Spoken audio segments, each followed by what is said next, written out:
Thank you for listening to Lone Star Community Radio. This program was broadcasted and recorded live from the LSCR studios in downtown Conroe, Texas. Lone Star Community Radio is supported by listeners like you. Donate and sponsor today. For more information on getting involved with Lone Star Community Radio, contact us at lscrstudios@gmail.com or visit us online at www.irlonestar.com.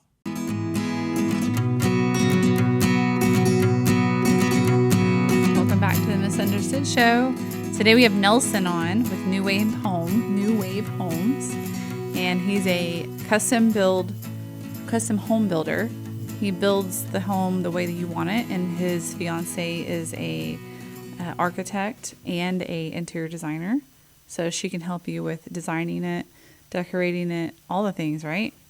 It's kind of cool. Good little match. Yeah, definitely. It's something that we're looking into in the future. Yeah. Maybe. Maybe. Yeah. Well, I think that you should definitely look into that. Yeah, most people definitely always say that, right? It's the first thing Yeah. that comes up, but we're taking it as it goes. I think it could be good, but we'll see how it goes. Yeah. Cool. Yes. Well, but you have other architects that you work with as well. Definitely. And you have all your contractors and all your people lined up. You've been building in the building business for how long now? Yeah, about 15 years or Okay. so. Yeah, it's a long story. We have some time, so I can go into detail. To answer your first question on the architects, obviously I do work with architects Okay. that as independent contractors, and each architect has after working with them for so many years, they have their own niches. I say, or I like to use this guy more for this type of house and this guy for. Okay. So Yeah, because they all have they're all artists, so they have their own kind correct of vision. Yeah. And it's my job to kind of be the middle person between the architect and the client and make sure that what's designed, it stays within budget. right. So And it's what they want. correct.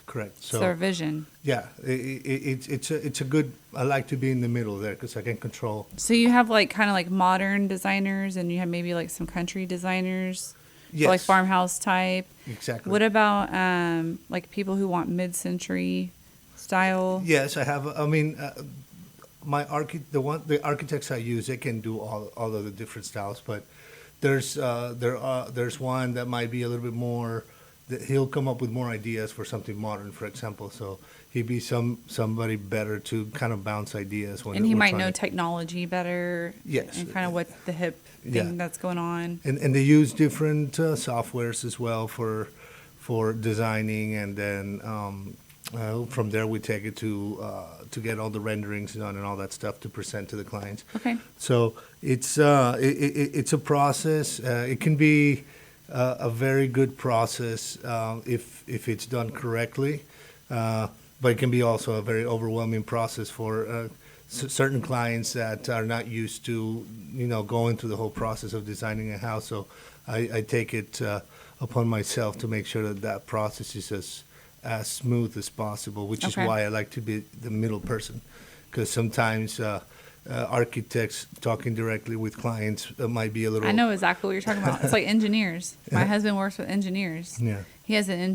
industrial engineering degree, but he has also communication skills and customer service skills, which they don't a lot of times have. That's another So thing. they've yes. made him the in between. Mhm. So he has to deal with the client. He has to deal with the engineers. He has to deal with the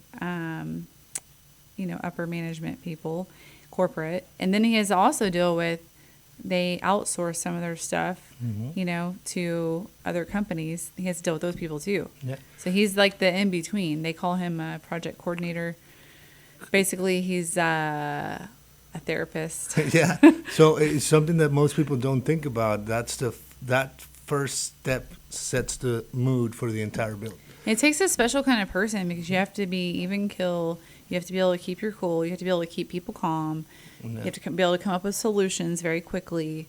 I think that there's a certain type of person that fits well in that. And I could see that in you because you're very calm. Yeah, thank you. You talk very calm. You make me want to go to sleep because I'm tired. And you're just so calm. I'm like, this guy's so calm. You just have that aura. Yeah. Another thing that's good is that because I am directly involved in estimating and all that, I am able to quickly calculate what certain things would cost.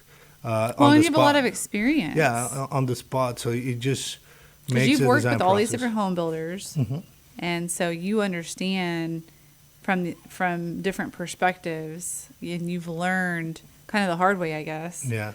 Dealing with that side, Yeah. and you worked for kind of more cookie cutter home builders, correct? Yeah, and I work for production builders. Rather not say the names, but I work for two different Right. companies, two different cultures, company cultures, or the approach on how they build. So I got to see two different animals in a sense, and then I grabbed what I thought would be the best from each one and kind of made my own. I added some stuff that I would think was missing also. Right. And I kind of learned some of those approaches to build quickly and applied that to the custom side. So it allows me and my company to build homes that are very high quality and custom finishes, but with a production mentality on how fast we can build it. And inexpensive. Yeah, but that goes on the overhead side. I have very little overhead on the company, so that gives me an advantage. We have Right. less amount of employees. We don't have a. So your clients are typically have instant equity. Yes, for the most part, 100%.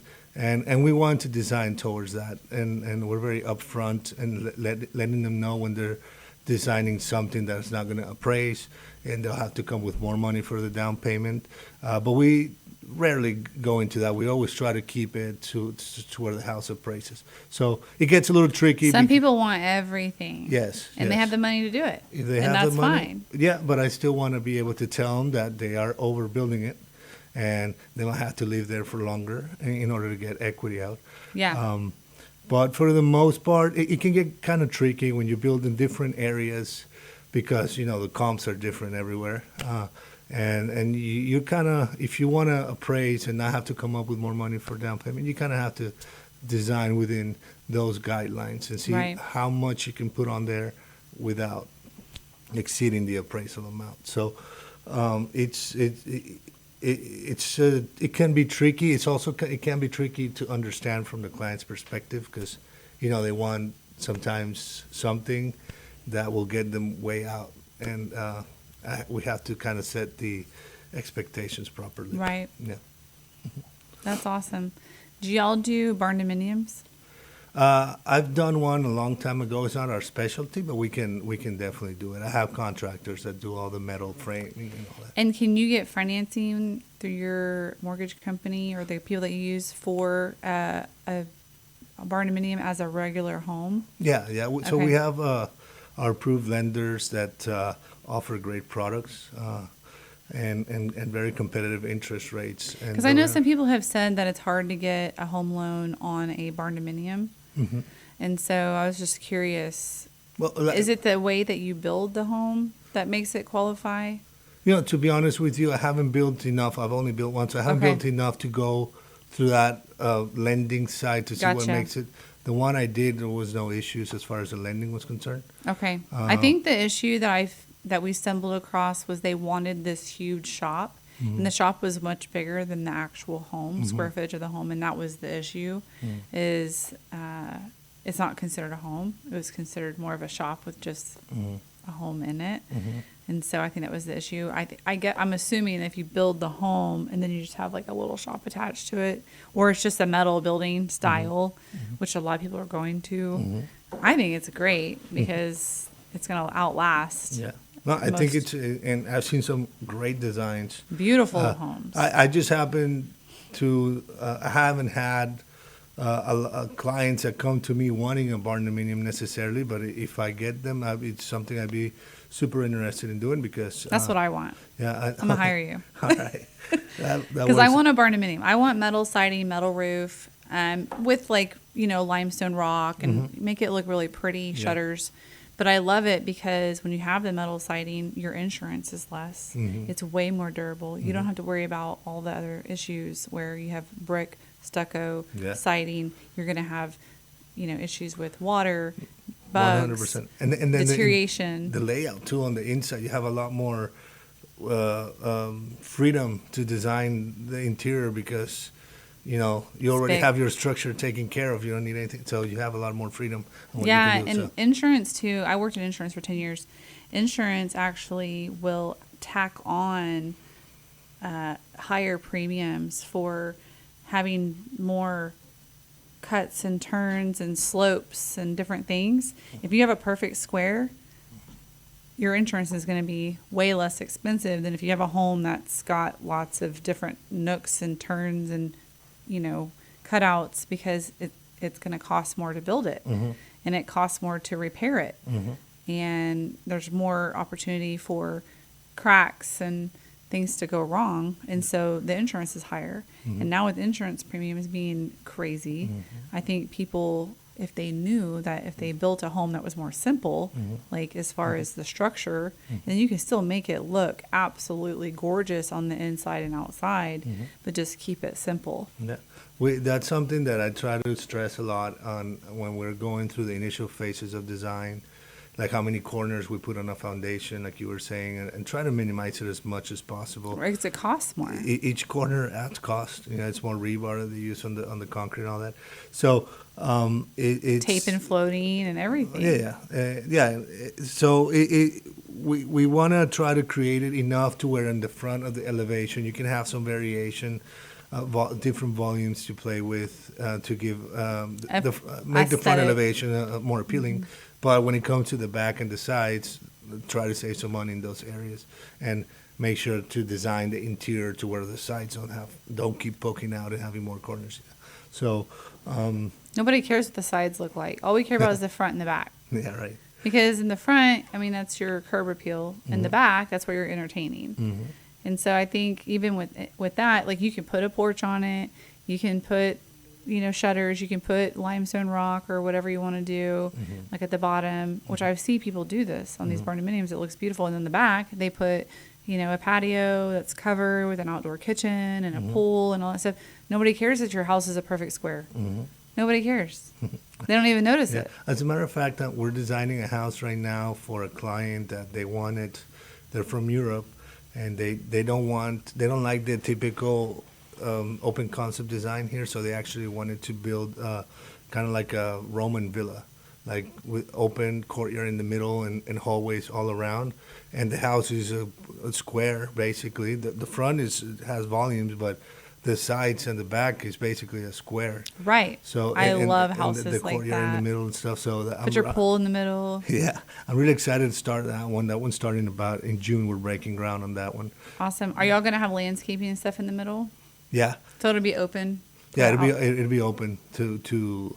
I don't know exactly yet what we're doing in the middle, what they want, but we're also incorporating what I call like an interior garden that you can see from the living room, the hallway, and the entry foyer.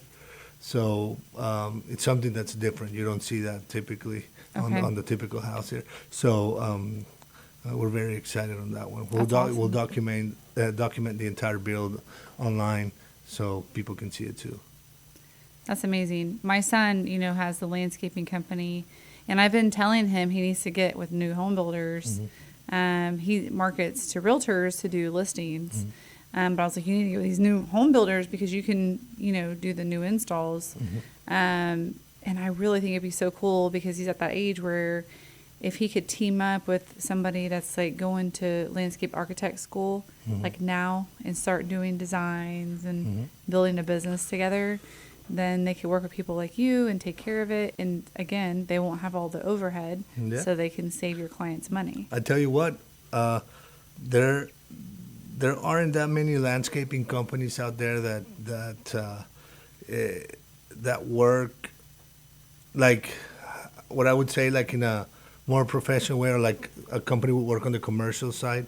So if there's anybody with a landscaping company that's able to provide renderings as part of their package and make it a little bit more presentable for the HOA or ACC submittals. Well, and if stuff. you're a landscape architect, I mean, you can provide a whole 3D design. Exactly. So, but and even for a landscape company, that to provide that included on their price would go a long way. That's what I did. I hired a friend of mine. She's a landscape architect in New Braunfels, and she did all my designs.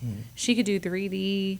I mean, she made it look like she would take a picture of the house and put it into the design, and it would looked real, like virtual. And I mean, she was just actually incredible, right?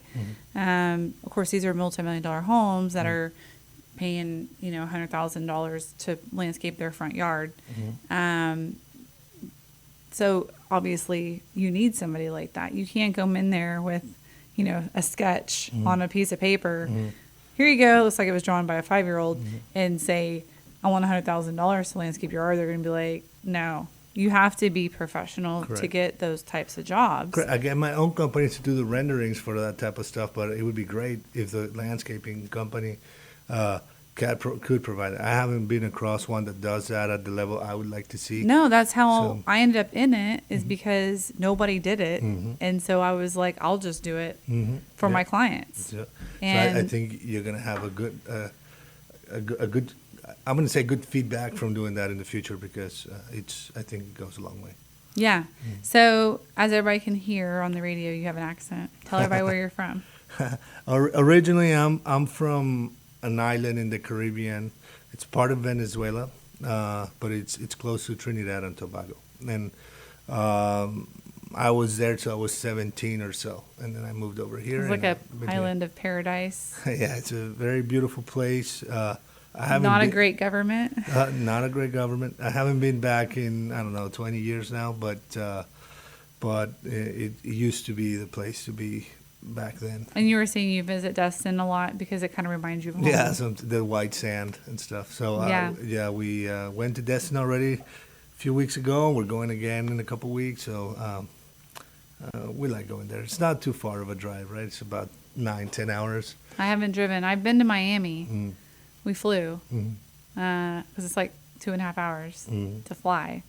But it's still kind of a long drive. I mean, I guess not. I've driven to Colorado and it's like 15 hours. So, Yeah, it is, but but it's not. It is, but it's not. Yeah. Yeah. So, and just because I'm so excited to get there, I don't. Y'all know. trade driving. Yeah. And last time we went, she drove for a couple hours and so my drive time was about 6 hours. It's not too bad. So My that husband worked drives out. most of the time too. Yeah.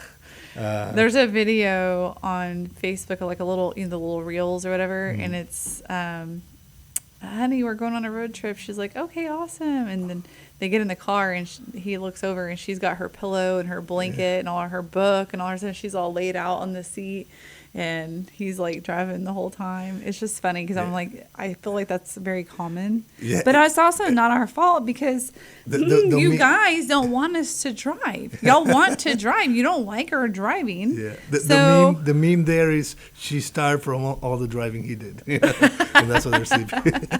But no, yeah, I think that probably happens with she's everybody. tired because she did all the packing and planning. Yeah, sure. We'll go with that. No, but I mean, I like driving, so I really don't mind it.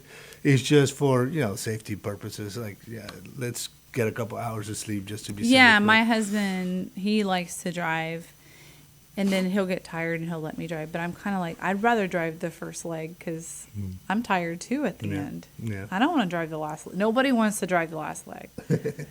But I have another child coming up that will be driving soon, so we'll get him to drive. There you go. That's one of the good things about it. Yes. So Because one of our drivers moved to Lubbock, and this is going to be the first year he's not going on vacation with us because he's got a real job now. And I'm sad. I'm like, what? He's not coming? Oh. But yeah, when you have a driver, an extra driver, and then they leave, and then you have to wait for another driver to come along. Yeah. You only have, you don't have any kids, but you have a stepdaughter Yes. or soon to be stepdaughter. Yes. And so you're learning. Yes, I am. I love it though. It's been a great experience for me. Yeah. Well, she just has one girl, Yeah. so that's easy. Yeah. Well, yes. We have She- the Brady Bunch at our house, and then yeah. they always want to bring their friends. Definitely and to be honest, she's really well behaved, so it's a breeze, to be honest. So Nice. so all that stuff, it's happening, I'm really happy with that. The But company. she's young, so you Yeah. say really well behaved. Wait till she's a teenager. Oh yeah, yeah, right. But even then, I think she won't be too bad. Knock on wood, right? But in general, like You just got to be careful who she hangs out with. oh yeah, That's what happens. I kind of tell her mom about stuff like that all the time. It's on all my end, about if she ends up hanging out with the wrong crowd Mm-hmm. just by chance. Man, it can be rough. I had a kid that did that, and he learned pretty quick Mm. that he made a bad decision, and now he's learned his lesson. Mm-hmm. But when we were going through it, it's hard. Having kids is there's no book. There's no like. I don't understand why there's not some sort of like manuscript on parenting. Like there's, if you go on like Reels, there are tips, that help you, but we didn't have that when I was raising my kids when they were younger. That's kind of new. And so I had to learn the hard way. I wish I had had all that. I feel like maybe parenting will be better now with the knowledge that they're putting out there. So you have an advantage. You can just go on Reels and look at tips and tricks on how to be a step parent. It's a different world now than when it was when we were growing up or when our parents were growing up. For sure. So I remember back in the day, I don't know, I guess I was very lucky. I was well behaved too, but my mom would let me go out till 5 o'clock in the morning or something when I was 15 over there because, at the time it was very safe and all that. And I was very lucky in that. Now, if you think about it, I tell my mom, like, I don't know how you would let me do that. Like, that's crazy. Were you really that well behaved? I was actually, yeah, and that's one of the reasons why she was able to trust me. I never did drugs, nothing. Like, so I was lucky to be able to, when I was 14, 15, 16, I would see the sunrises on a beach somewhere, Nice. and so it's that part was good. Now I don't think I would have ever done that if I had a child, and like I think she trusted me very much. What do you think made you so responsible? I don't know. I think the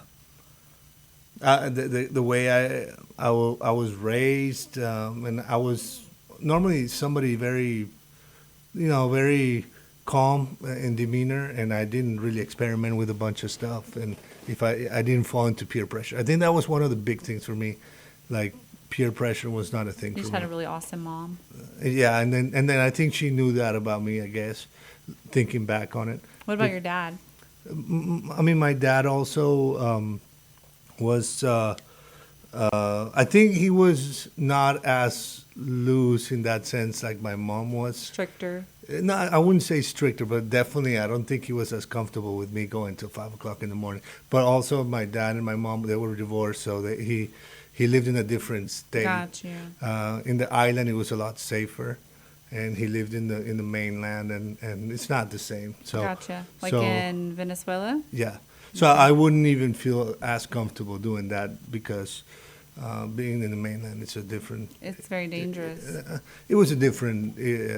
It's a different lifestyle than the island in a sense. So, but I mean, overall, yeah, it's been like that. And when I was as a young adult, I did music for a little while, and then.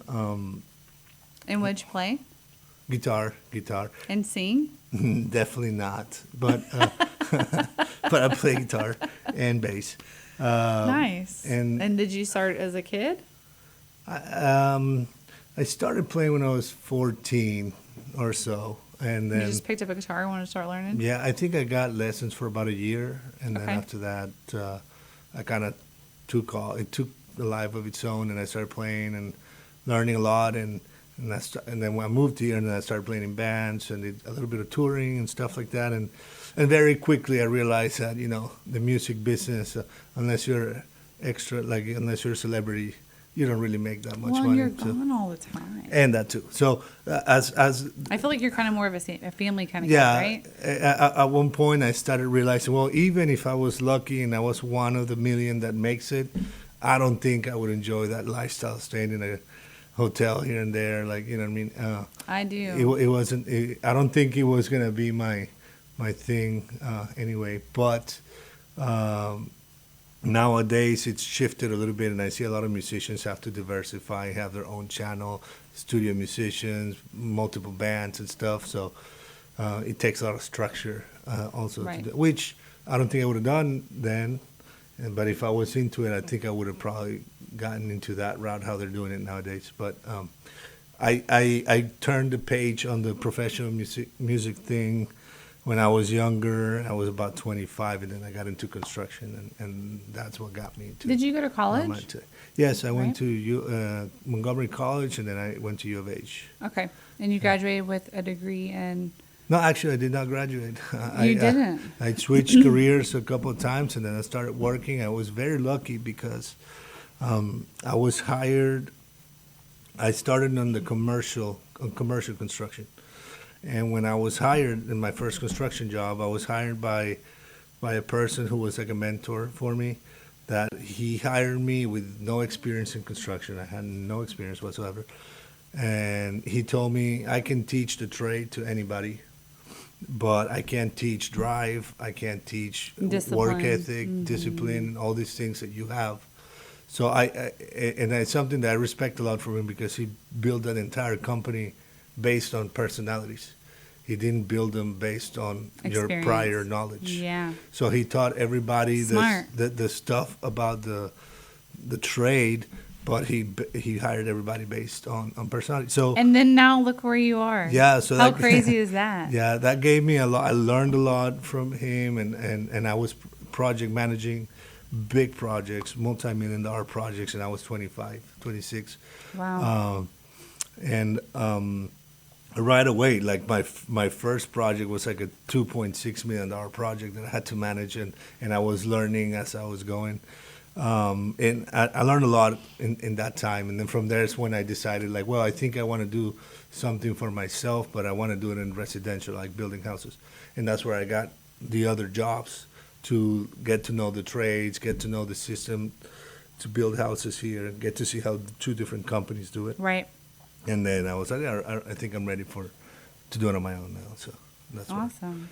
It's a very interesting story. Yeah, my dad did construction, but I never thought I would end up in construction as well. But yeah, it's nowadays I love it. I really do. I work way too many hours. I'm a little bit of a workaholic, but when you love it, I guess you don't mind Right. as much. So Yeah, I completely understand that. Yeah. I'm a little bit of a workaholic too. yeah, But I love my job. yeah, I love real estate. I love helping people. It just knowing that people are investing in real estate makes me happy, because we need to do that. it's a relatively very safe place to Yeah. invest. Well, if we don't keep buying the land and the homes, then somebody else will, and it'll be corporate or the government or Yeah. somebody else that we don't want owning everything. Yeah, correct. So we want to help people invest in real estate and keep the land for the American public. Yeah, and it's a good investment also, because you It's have the best investment. you have a good exit strategy. So you can't sell it, you can always rent it, and you have an asset, that you Yeah. can hang on to it for a while and sell it later. You may be able to sell it for a higher price than you initially even thought you would. So it's a great place to put the money on. Yeah. So It's better than putting it in anything else.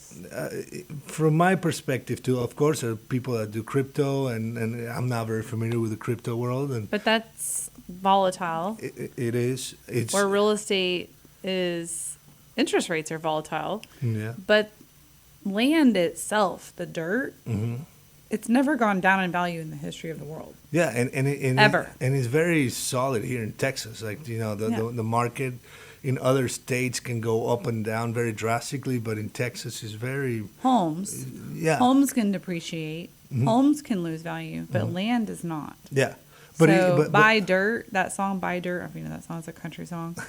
I love that song because I'm like, yeah, buy dirt. Like, please. They're not Mark Twain, there's a Mark Twain phrase, I don't remember exactly what it is, but it's something like, you know, invest in land because they're not making it anymore. They're not making land. They're never going to make any more land. Yeah. We're populating more and more and more, and land is the same. It's finite. And right? so basically, it's becoming, you know, less available because there's more people, right? Every city we know is getting bigger and bigger and bigger and bigger, and they're cutting down more and more trees and taking over more and more land. We just and happen buying to out be farms very and lucky in ranches. Texas. Texas is a lot of land, so we happen to be lucky there. Yeah, but they're buying up all the land here too. Yeah, other states have I think it's a lot more. Elon Musk has bought a ton, and what's his name? I can't even think of his name. Dick, what's his name? What's the guy's name that's been buying all this land? Texas? I have no idea. Politician. Anyway, he's bought hundreds of thousands of acres. They're trying to buy up all the land, and we can't let them do that. So we need people like you to help people make good investments so they can't take our land from us. Yeah. It's one step at a time, right? I really want to, one of my missions with the company is to educate people that sometimes just because you're building custom doesn't mean it needs to be necessarily more expensive. I think there's an So you angle. build smaller homes? Like, what does your price range start at typically? No, it really depends on the design. So if I want to build a tiny home, would you do that? I mean, I am open to all kinds of builds. I want to make sure to provide something. I want to give an option to people to not have to say like, oh man, like the same type of house. I want to live somewhere different, but I can't afford a $1.5 million home. You know what I mean? So I want to be able to provide something where people can choose and live with a different type of architecture, to have something a little different and not really have to pay. Can you build a home for somebody that's like just a basic, simple, square, 3-bedroom, 2-bath home for $200,000? I mean, I do work directly with custom clients, but I also do work with investors. I build certain homes for investors, like more. And that's kind of what they're building, right? Is just basic, Yeah, but kind of that- a spec home. Yeah, but that market was very affected by the interest rates. Oh, So I haven't been building a lot of those lately, But it is something you can do. I could, yeah, I can venture back into that. It's So if something. somebody that- wanted to build, like they're a first-time home buyer and they need to just build something super simple, Mhm. you could do that. Yeah, I can help. Yeah, definitely. There's a very, very high need for that right now. Yeah, I feel, and I don't know if it's totally true or not, but I keep hearing sometimes that certain custom home builders will go, hey, I don't go under this amount. They don't. Yeah, so. They want to start out at like, you know, 450, 500, 550. Correct. Yeah. And there's a ton of people who cannot afford that. Yeah, I know. And that's one of the things where I feel like we're finding a little niche there, because we are open to building homes that are maybe under that price point, but still something nice and different from the typical cookie cutter stuff. Well, and you have obviously a different perspective than people who've lived in Texas or America their whole life, because you've lived in other countries and you've seen I think sometimes when you've been other places or you've lived other places and you've seen architecture different than the norm of America, you have different ideas. Yeah. You have different perspective, and you can bring that into your homes. I agree. I always love when there's a client that's really wanting to push the boundaries a little bit as far as design. I should show you my dream house. It's like very, probably a cross between like a Mediterranean Spanish farmhouse. Yeah. Because I like them to be like a lot of plants and nature and rocks and wood and just very natural. at the same time, I still want like the clean, modern, Yeah.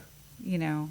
But I also want it to be kind of country and cozy. Yeah, like your own style there, and it's Yeah. like the couple that I'm building the house for. I told you was like a villa style. Like I keep telling them, I'm so excited to get this house started because I can't wait to see it. It's different, and You're gonna have to tell me so I can come do a little home tour and do a little video. yeah, definitely. I'm really excited. We to can get that do one like. going. Do you think they would let us before they right before they move in? Do you think they would let us do like a kind of like a broker open house where you have people come look at your property and do like a little thing for 3 hours there and let people come in and take pictures of it and video it and see it and kind of see what you're doing?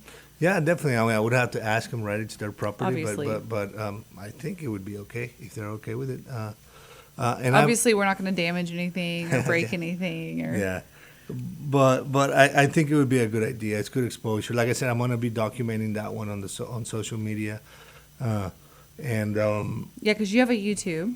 yes. And what is it called? I recently started New Wave Homes. New Wave Homes. Yeah, I recently started. I'm starting to put a lot of content on there. And you have a Facebook page. I have a Facebook and Instagram, and And you're going to make a TikTok. and a website too. And a really nice website. Yeah, TikTok. Yeah, I guess I'll get into it. You're highly recommending it, right? So And even LinkedIn. Like, I know a lot of people that are on LinkedIn. I have my page on LinkedIn, but I don't have one for the company. But Okay. I'll probably create that one too. That's a full-time job, social media these know. days. So I just have to find the time. But You need to hire a young person. Yeah. When you start getting busy, you're going to have to hire somebody. Yeah, no, I know, but there's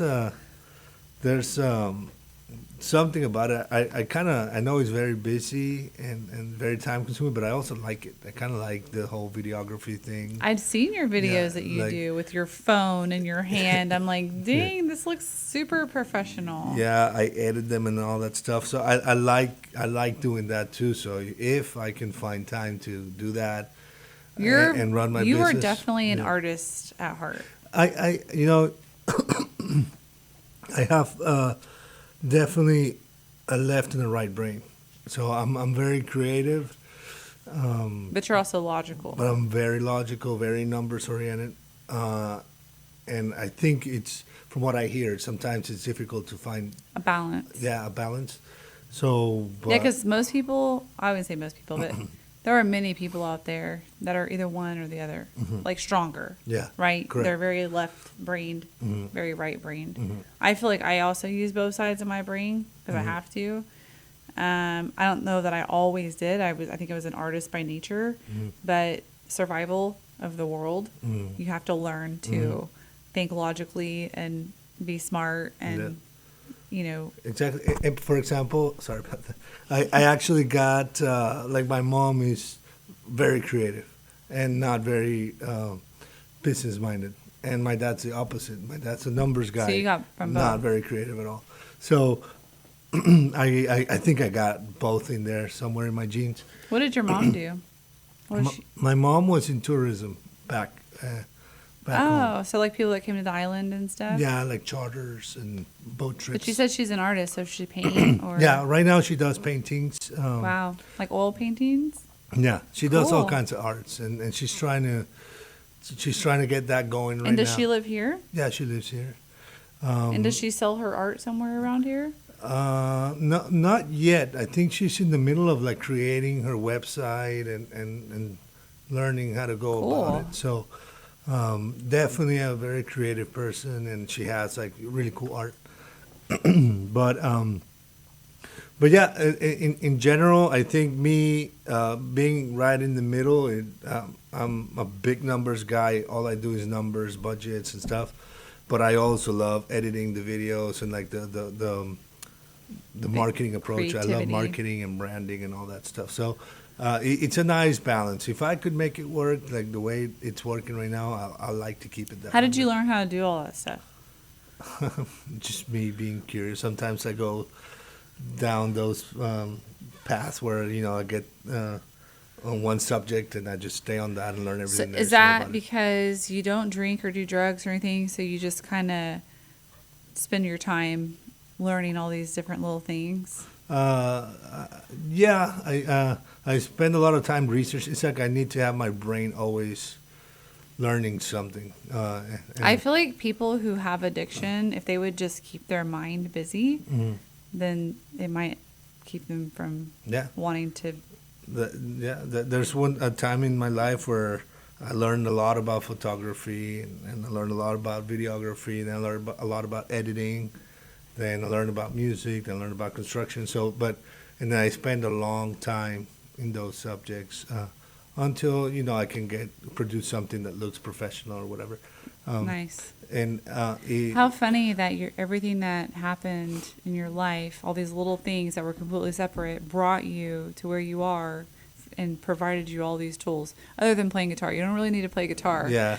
But I mean, you could serenade your clients, I guess, when they show up. Yeah, Maybe you could make some cool videos with your guitar. I have some out there on YouTube, but You do? yeah. Oh, you're but gonna send they're those really to me. old though. They're not new. I want to see these.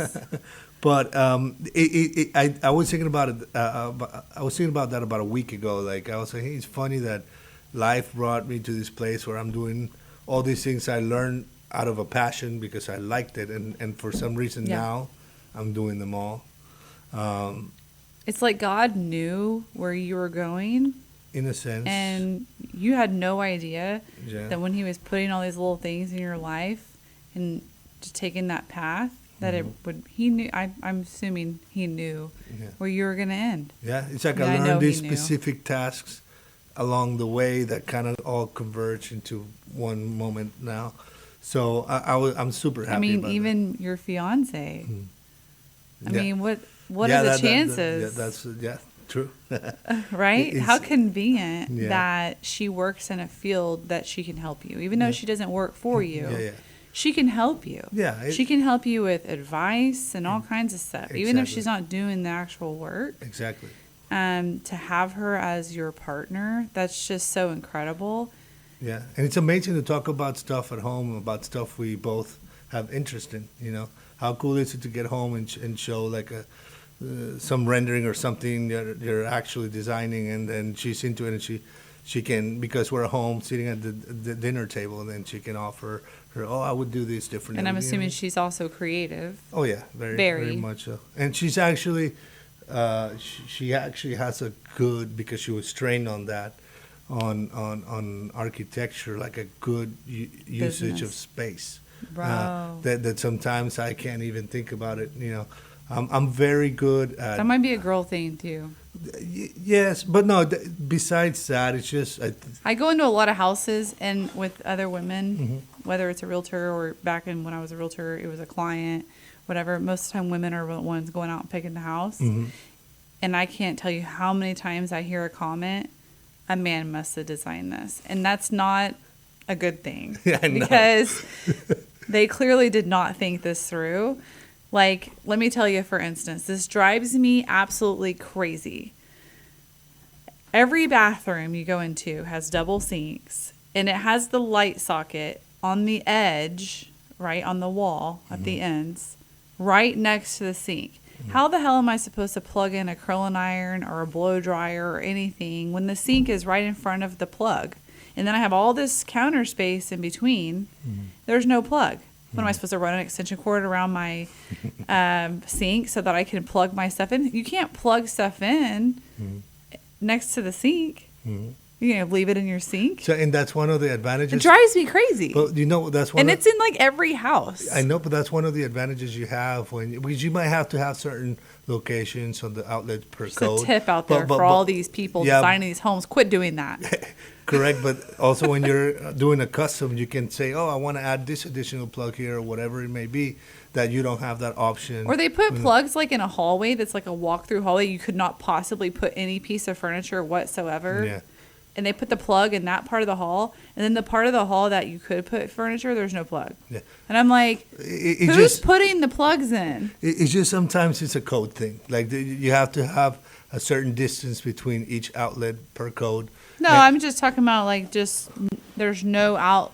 like no plugs at all in this Oh. whole area, except in an area that you can't have Oh, something plugged in. Yeah. And I know this because I live in a house right now that has these things. That's why I'm bringing it up. Okay. I have extension cords everywhere because they're in Yeah. spot. Like my son parks his scooter. Has to park his scooter in the hall because he rides it to school every day. He doesn't want to leave it outside, and it's just a pain to get it out of the garage. And our garage is a mess. So he parks it in the house by the stairs, and there's a table there. And then there's another basket thing there for like all the kids' junk. There's no plugs. But then in the hall, right around the corner, it's a walk-through hall. It's narrow. You can't put any furniture in there. There's a plug. But So we have to run an extension cord around the corner to plug stuff in. That is one of the advantages that, like I was saying, Of that being you have. a custom. Yeah, Because you can tell people where to put the plugs. Exactly. Or if you know exactly your furniture and where to put the plugs in a living room on the floor, that's important too. And you sometimes take for granted those little things that maybe bug you, that you don't think about it, but then It's a huge inconvenience. Yeah, and those things don't cost that much, right? But just the ability to be, I would really like to have a plug here or whatever. It's so much more convenient that way. Yeah. Yeah. So, it's just a ton of stuff we could talk about, like little details like that I Wasted keep coming across. spaces. Yeah. So, it's Like there's like areas under the stairs that they just don't use. yeah. So sometimes they close them up, but you can put an access panel or something for storage or keep it open. All those things those little things that might make a difference in your personal life, you can apply that. Right. So if I wanted to put like a dog kennel Mm-hmm. built in underneath my stairs, have you seen those? Yeah, there's a lot So of cool. there's a lot of people that are dedicating special areas for the dogs now. Yeah. I'm like, which how is neat cool. is that? Yeah. That you can like have a room for your dog to Mm-hmm. go sleep or kennel them without having a kennel out in the middle of your living room or your dining room or den or wherever people put them. I Yeah. go to people's houses all the time and they have kennels for their Yeah. dogs. Or a designated area where you can give them a bath and all that stuff. And that's pretty big now. A lot of Yeah, so like your back door, Mhm. if like a utility room. yeah, it's by the back door. Yeah. So that's getting a lot of popularity. And not just right for now. dogs, but kids too. Yeah. that could be. Also, the working. We've had to pantries. hose our kids off a few times. I have pictures. I believe it. Also, the working pantries are pretty popular nowadays. Where you go in the pantry and like Yeah, chop up like- all your stuff and have all your appliances. Yeah. I love that. Yeah. So you don't. I have know the people mess remodeling outside. their Yeah. house. My friend James is remodeling his house, and they're doing something like that. So we try to do that in most of our floor plans. You're talking about these people that are not from here and they're not wanting the open floor plan. I'll be honest with you. I lived in a house in New Braunfels. It was built probably in the 20s, I think. And it was old school. So it had the kitchen was separate and it had the swing-in door. And then it had the dining room. And then it had a living room. Which I like the dining room and the living room to be open. But I don't like my kitchen to be open.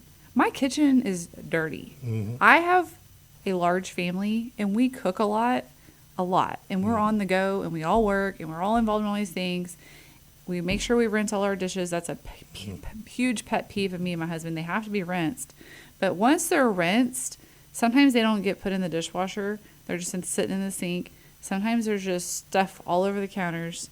It's a catch-all too because it's open. So when they're coming from the backyard and they throw their backpack down, they put all their paperwork and all their homework and their toys and their junk all over the kitchen counter.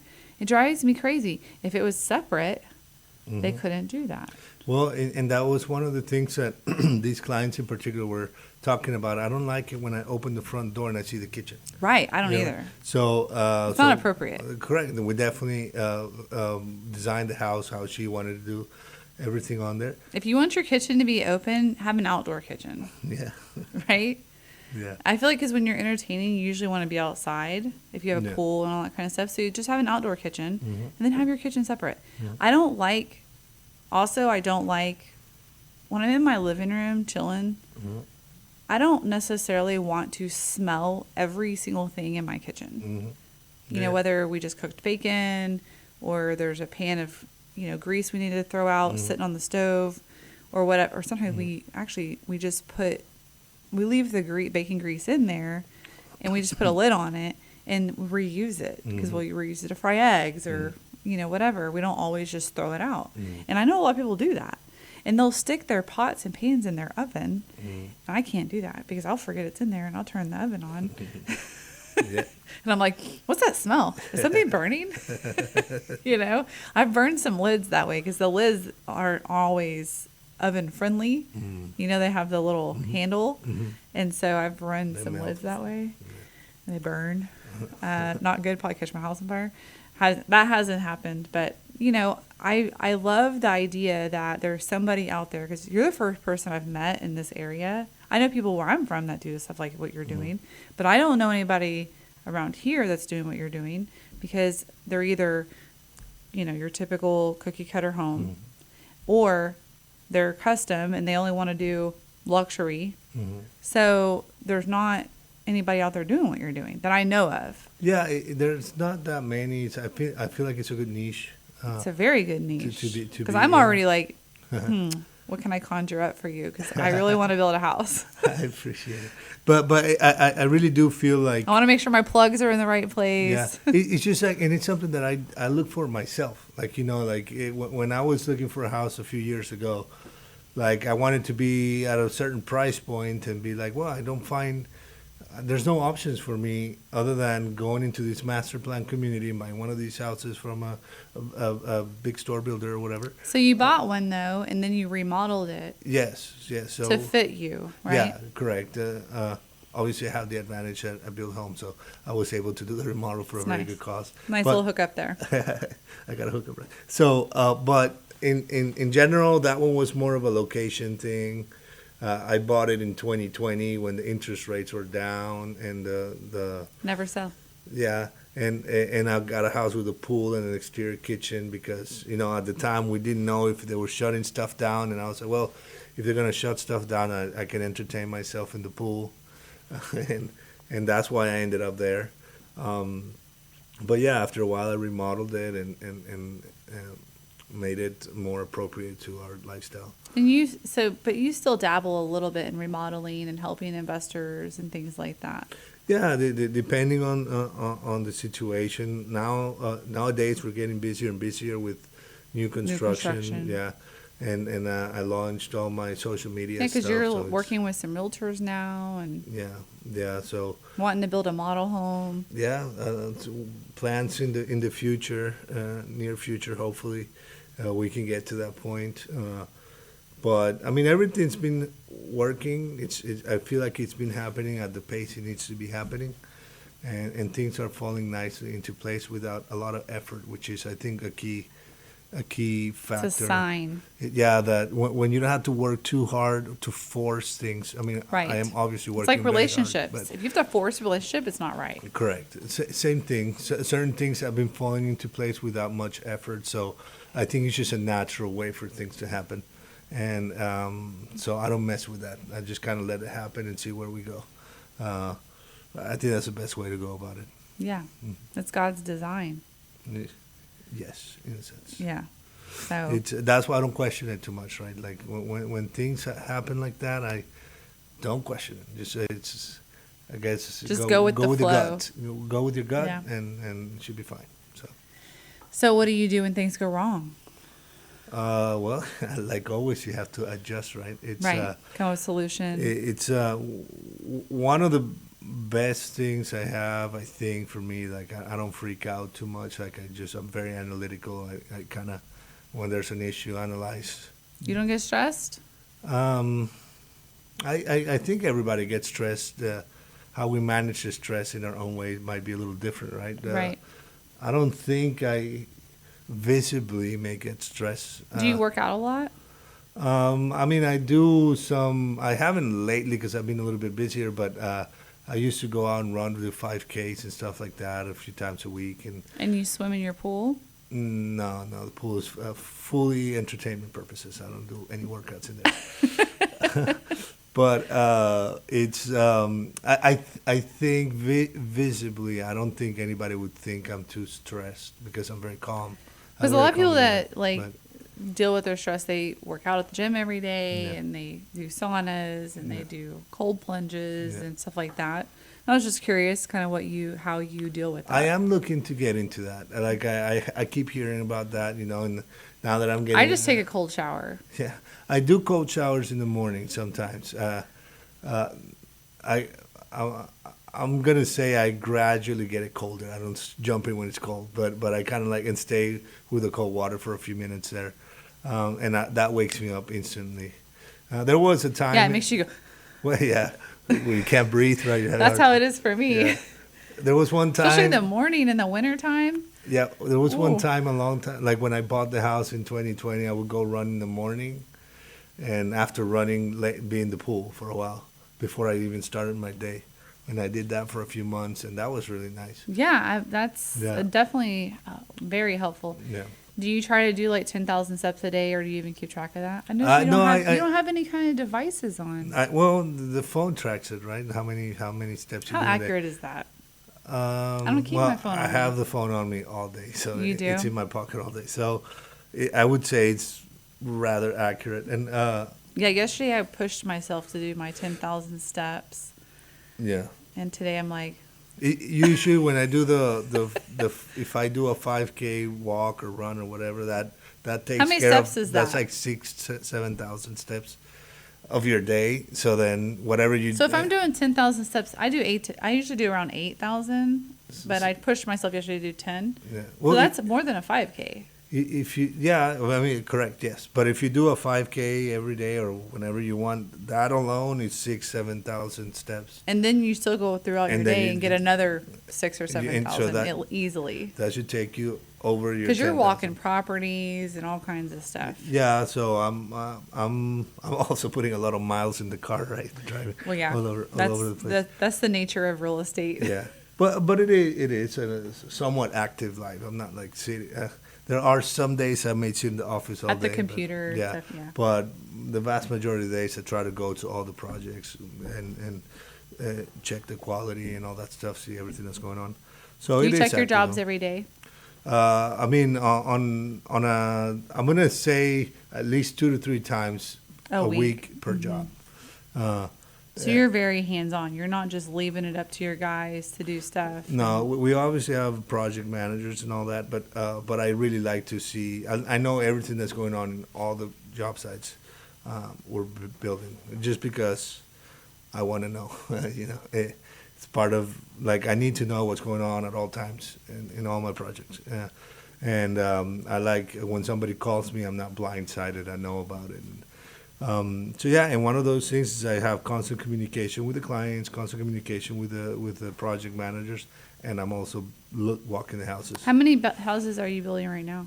Right now we got 4 under construction. Okay. We're about to finish 1, and we got 2 more starting in the next couple months. So you're busy, but you're not so busy that you're overwhelmed No, and that's why that's how we like it. We like to always have about 4 or 5 houses at a time. at a time. That's plenty of time Because for me anything to walk all more the than that houses. is kind of hard to manage, right? It's not necessarily hard to manage, but I want to control the quality. Yeah, And and that's kind of what I mean by that. Yeah. You want to make sure things don't fall through the crack, Correct. Yeah. or your quality gets. Correct. That's one of the hard things. Because you're about big on quality. Yeah. Yeah, I am. and Because it's you're one- saving people money because you don't have overhead, and people might think, well, then it's going to be cheap, or he's cutting corners, and that's not it at No. all. You're like type A 100%. personality, Yeah. high quality, micromanaging a little bit. Yeah, I mean, to some extent, yes, and But all, people want that. yeah, and also, That's a job that people want micromanaging. talking about Maybe not your employees, but the customer.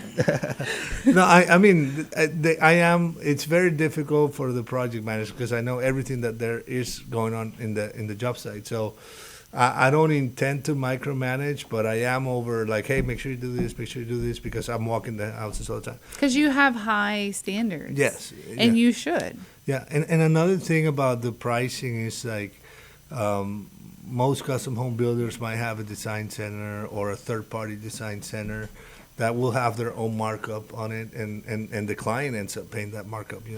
We try to do everything in house, so we So buy there's no markup. directly through the manufacturer, and that 30% markup that may be there, like the client doesn't pay it. So that's another advantage I have, and I've chosen to go that route because it's a lot easier for a builder to go over there to the design center and they tell me everything you want, but then the client ends up paying for that. Right. And that's one of the ways I've found that we can manage the budget better and actually give you more upgrades for the same price.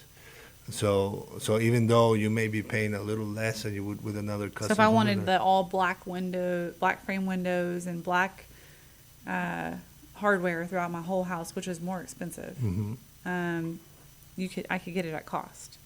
Yeah, I mean, you can get it for directly, like there's no markup, there's no middleman. I mine it directly from the manufacturer. Nice. So and There's no Home Depot? Yeah, the same thing goes for the countertops, cabinets, tile, all that Nice. stuff. So that's another advantage. Now it is time consuming, right? That would require time ahead, pre-construction, meeting with the clients, but they enjoy that process, and it also creates a little bit more of a relationship directly with me and them, which makes the entire process a lot smoother overall. Nice. So Well, I appreciate you coming on today. my pleasure. All your information is in the description. If anybody wants to reach out to him, if you're interested in building a house, if you want to build an investment home, an Airbnb, if you want to build your dream home, whatever it is, or if you know somebody who wants to build a home, give him a shout out and Definitely. call Nelson. I appreciate you. Nelson having me is such a strange name, though, for somebody from Venezuela, no? on. Yeah, I guess it is. It's usually a last name here, right? It's not a first name. But I know some Nelsons here. I mean, obviously Willie Nelson's last name, but I know some Nelsons. They're very white. Yeah. But Last week we had a black Carlos on. This week I got a white, I don't know if I look like Oh. a Nelson necessarily, but the white, or the, I guess, Venezuelan. What is that, like? What would you call it? I guess Latino Nelson. yeah, The Latino Nelson. I guess so. I don't know. I'm pretty tall and white, so I don't know if I You look Latino, are but- tall. Yeah. Is that common where you're from? Not really. Not No, really. No. you're the anomaly. You I'm just got all that I'm stu- usually pretty it's tall. all if I that go staying there, out till 5 in the morning. Yeah. Well, thanks, Nelson. I appreciate it, and we'll talk to you soon. Thank Bye, you. everybody. Bye.